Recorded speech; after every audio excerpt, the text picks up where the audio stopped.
Welcome to the Putnam County Library Lunch and Learn. We are joined today by Callie, Hite, and she'll be talking about health insurance options available in Tennessee. Take it away, Callie. Thanks. Okay, so we're going to talk about a few different programs that are available in Tennessee. One of them is Medicare. I'm sure everybody knows about Medicare. I don't personally do Medicare. That is a ship at the UCDD question. It's a whole different beast than what I do.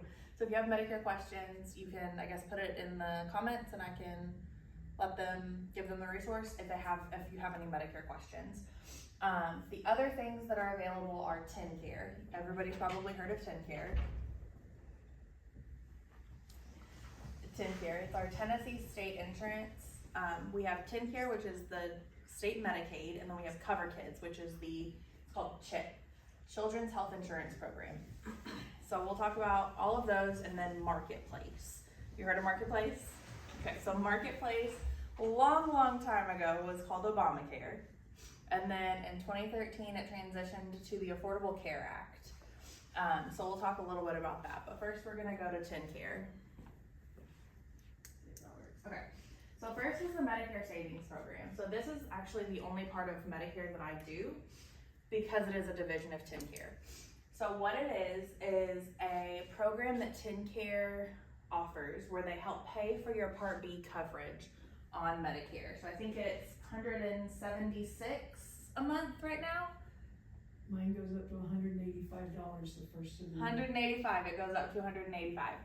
So if you qualify, and you can see up here, there's different resource limits and there's different income guidelines for each of the different tiers. So QMB, it pays for your Part A, Part B, all of the deductibles and 20% of your copay.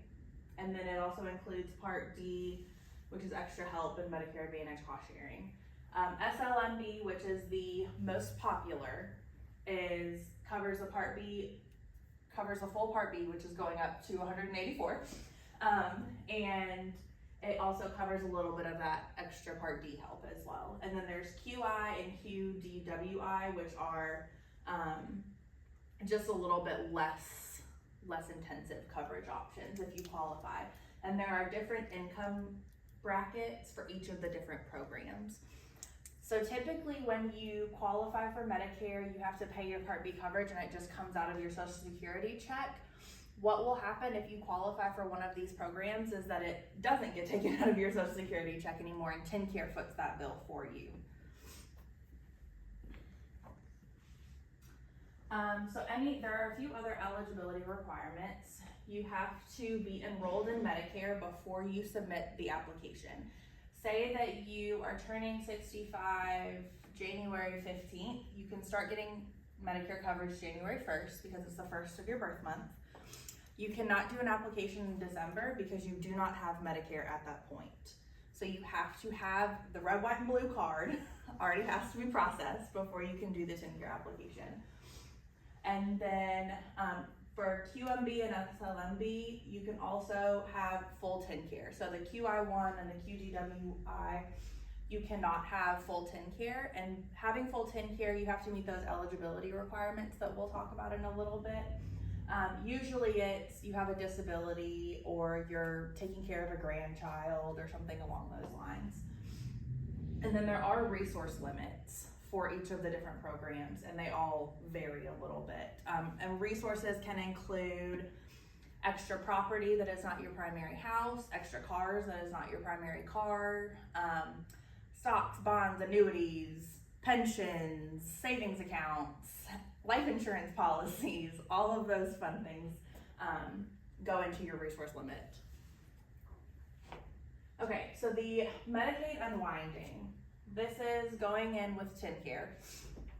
So back a while ago when COVID first hit, in April of 2020, the public health emergency was established. When this happened, all of the renewals for TennCare, for Medicare Savings Program were halted. You did not have to do a renewal anymore during the unwinding process. As of April 13th, 2023, the renewal process has started back up again. So the public health emergency was dissolved, so they were not technically in a emergency state anymore. So the renewal process started happening again.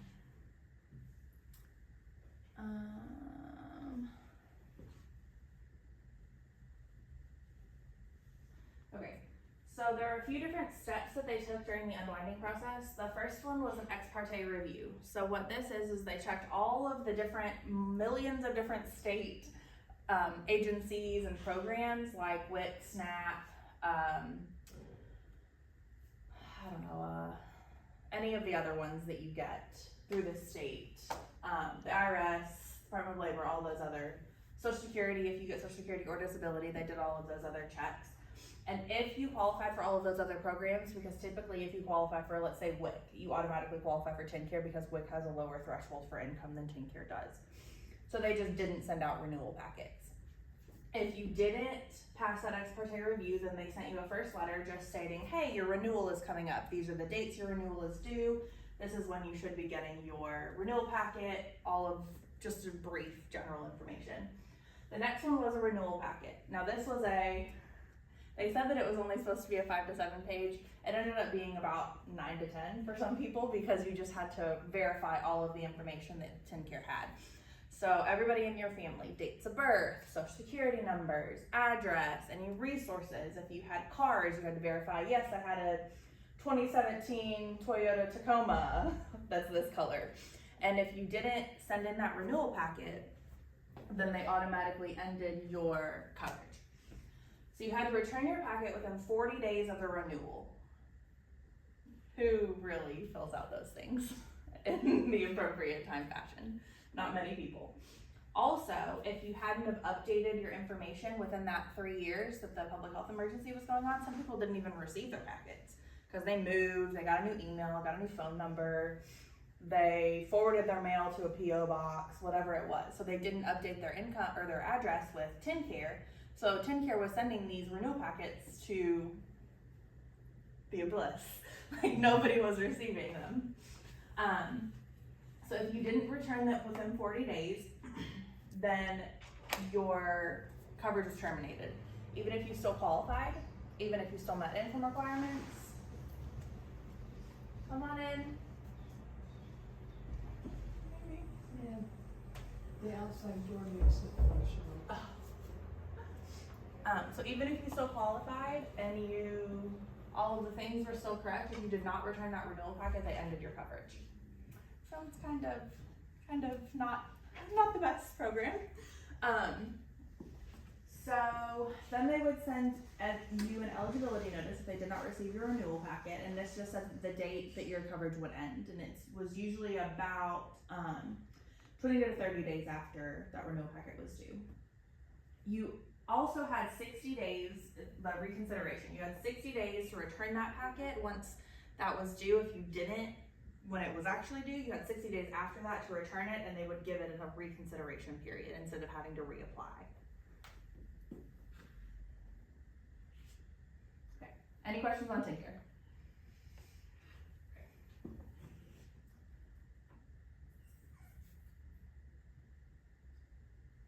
So we're going to go over Marketplace, but first I am going to talk a little bit about the TennCare guidelines. I apparently did not put it on this slideshow. So in order to qualify for TennCare as just a regular person, Joe Schmo off the street, you have to meet a few different requirements. The first one is eligibility or categorical eligibility. So this says you have to either be a child under the age of 18, be caring for a child under the age of 18, have or need treatment for breast or cervical cancer, be on Medicare and need help paying for your Part B coverage, be on disability in certain categories, or have one of the very few immigration statuses like asylee, parolee that grant you access to TennCare. Usually it's like trafficking victims that were trafficked from another country. They got a lot of special programs. The other thing that you have to meet is income guidelines, and that's a big one in Tennessee. So in Tennessee, as opposed to other states where Medicaid is expanded, meeting income guidelines is not the only criteria. So say that you go just an hour north and go to Kentucky, they have expanded Medicaid. So if you're low income in Kentucky, even if you don't meet one of those categories, so you don't have a kid, let's just say that you're a 27-year-old who just got kicked off your parents' insurance, but you're low income, you qualify for Medicaid. It's not the same in Tennessee. So you have to meet income and criteria eligibility. In Tennessee, to be a relative caregiver, which is anybody who is not a child under the age of 18 or not a mother who is less than 1 year postpartum, you have to be at or below 100% of the federal poverty line. It's very tricky because it just changed the income guidelines. Let me pull that chart up for you.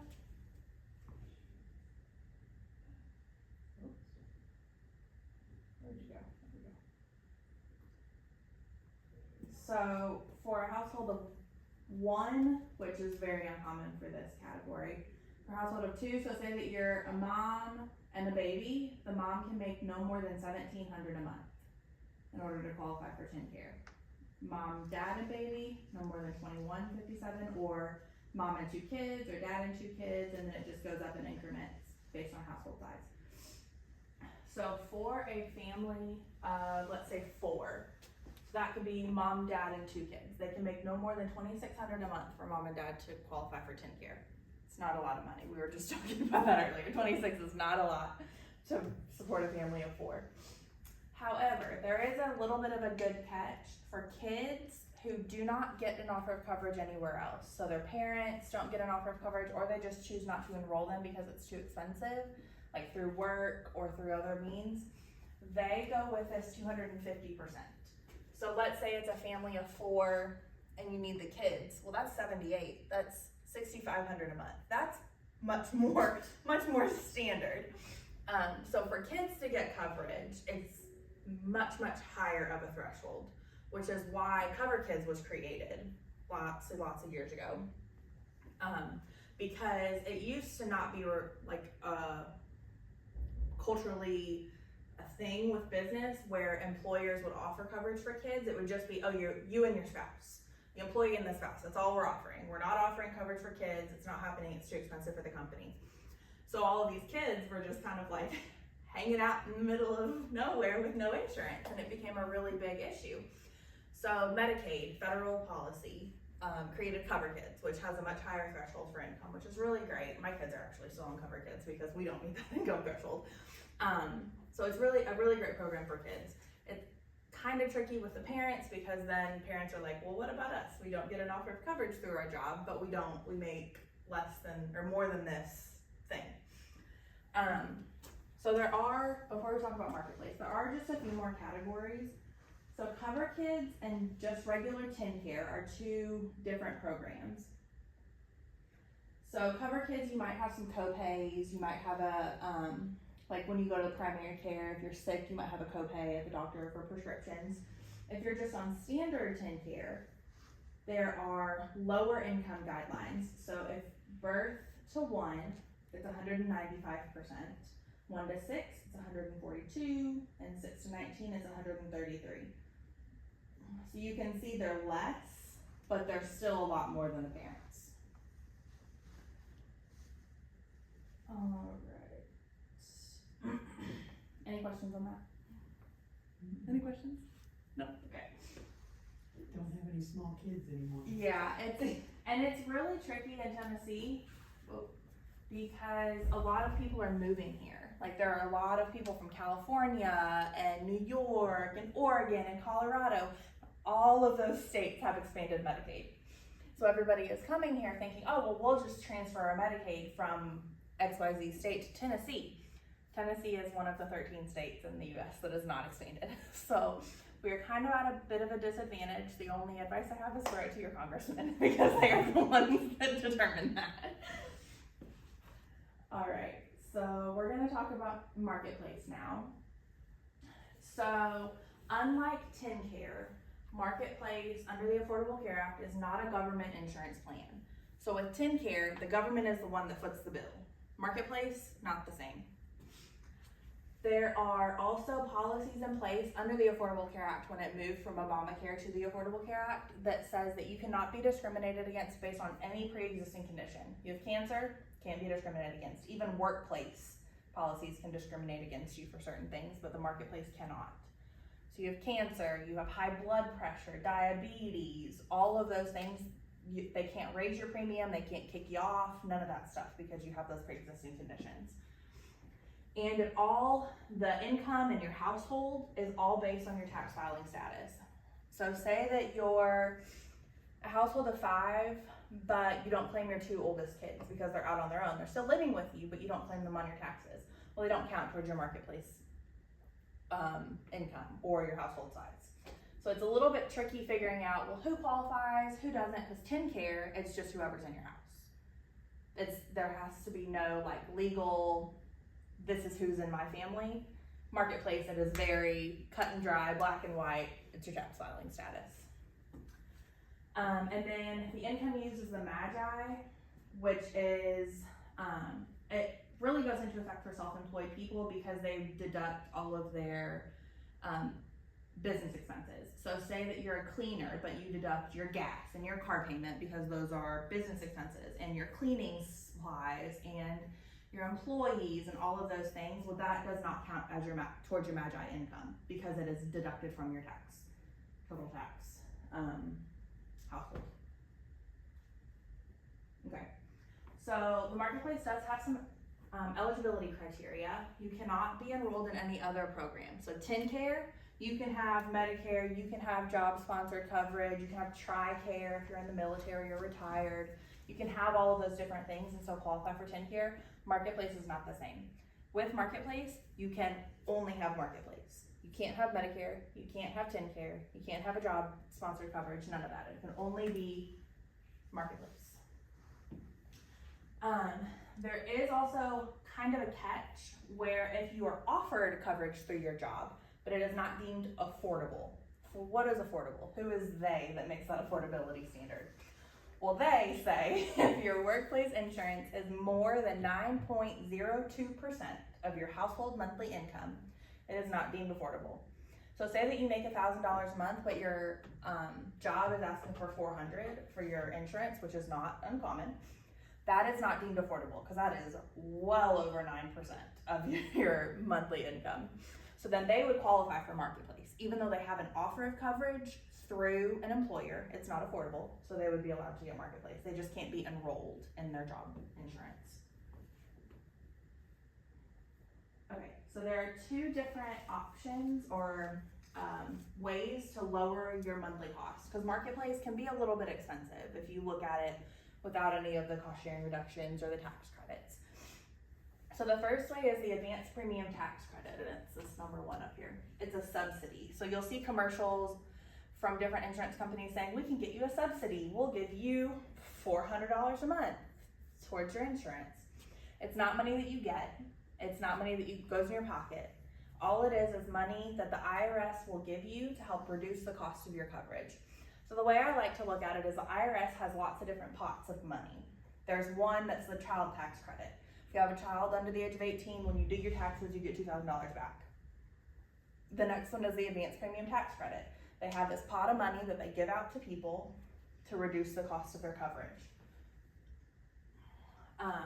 So like up here, it says if you make between these limits for a family of 4, you would qualify. If you make over 400% of the federal poverty line for your household size, it significantly decreases the amount of tax credit you get.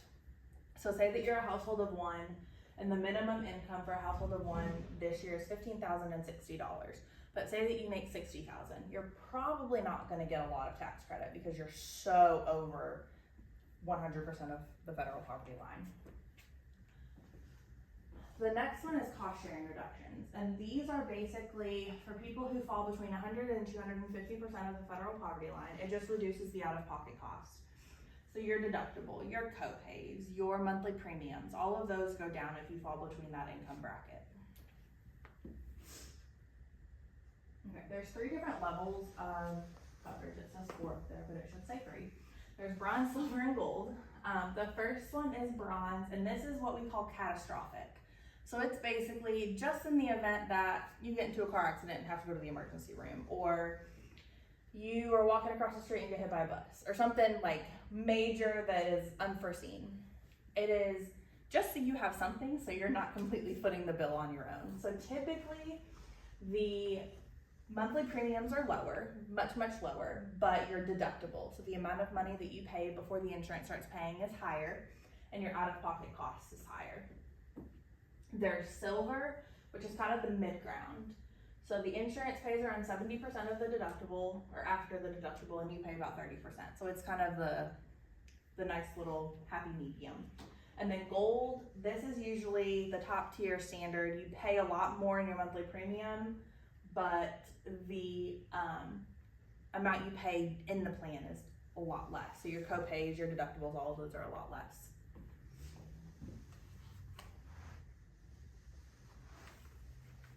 Okay, who cannot get Marketplace? Or Medicaid, actually, for both of them. So for Medicaid, all of these things that we talked about, if you're not a child under 18 or 21, there's two different things. Pregnant, or have a dependent in your household, or be on disability, or have citizenship. So Marketplace and TennCare have two different immigration requirements.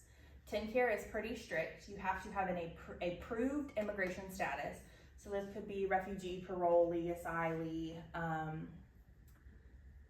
citizenship, or permanent resident. If you don't have one of those, or have not had one of those immigration statuses for at least 5 years, you don't qualify for TennCare, even if you qualify based on categorical and income requirements. If you don't qualify based on immigration, you cannot qualify for TennCare. So that, you can then go to Marketplace. Marketplace has a much more expansive list of immigration statuses. So if you have a student visa, if you have a green card, a work permit, you haven't met the 5-year bar for some of those immigration statuses, you can get Marketplace.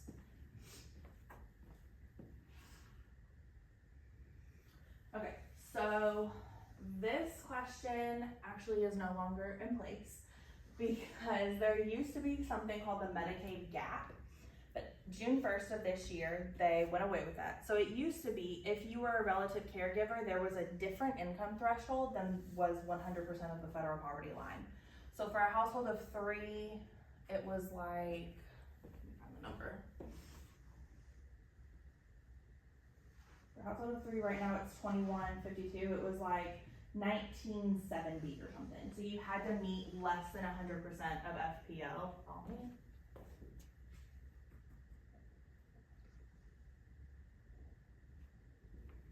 It was less than 100% of FPL. June 1st, they went away with the Medicaid gap for that specific category.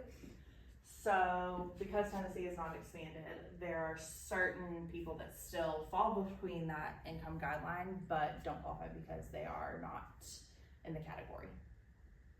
Does that make sense? Any questions? Are there any questions on there? No, not so far. No, okay. Well, that's all I have.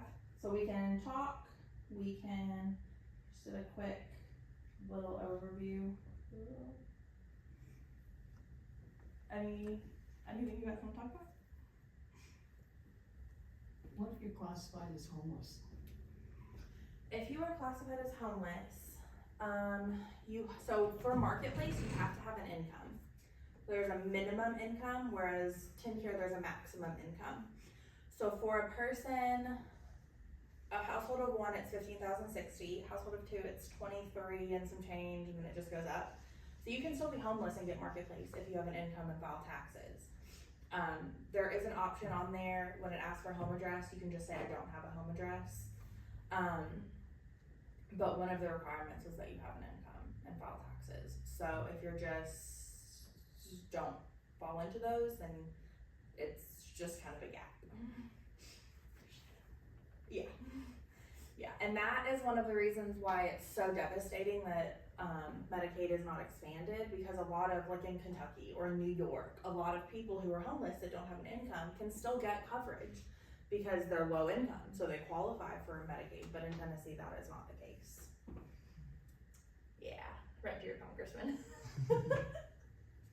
You know, unfortunately, I don't meet the income requirements because my income is over $2,000 a month. For MSP. Mm-hmm. Yeah. And I wish that there was a way around it. I mean, luckily, you know,